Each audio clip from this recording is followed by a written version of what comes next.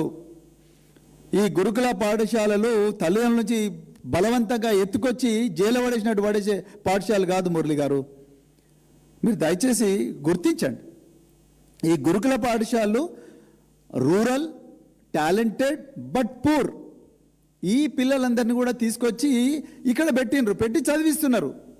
అట్లనే ప్రైవేట్ పాఠశాల, ప్రభుత్వ పాఠశాలను అన్ఎయిడెడ్ పాఠశాలను పూర్తిగా నెగ్లెక్ట్ చేయలేదు కదా. అయినా ఈ పాఠశాలన్నీ కూడా మీరు తీసేమంటే మీరు ఏం సంకేతం ఇస్తున్నారు? అంటే ఇప్పుడు చదువుతున్న లక్షలాది మంది విద్యార్థులందరూ కూడా మళ్ళీ రోడ్ల మీద పడాలనా, లేకపోతే మరి లక్షల కోట్ల రూపాయలు పెట్టి మళ్ళీ ప్రైవేట్ పాఠశాలకు అప్పులు చేసి పుస్తకాలు తాకట్టు పెట్టి మళ్ళీ ఆ ప్రైవేట్ పాఠశాలలో చదివించాలని మీరు చెప్తున్నారా? దాని మీద మీరే సమాధానం చెప్పాలి. అంటే KCR గారి ఆనవాళ్ళు తీసేయాలన్న కసితో, అక్కసుతో మీరు ఈ రికమెండేషన్స్ అన్ని ఇచ్చిస్తున్నారని చాలా క్లియర్గా అర్థమవుతున్నది.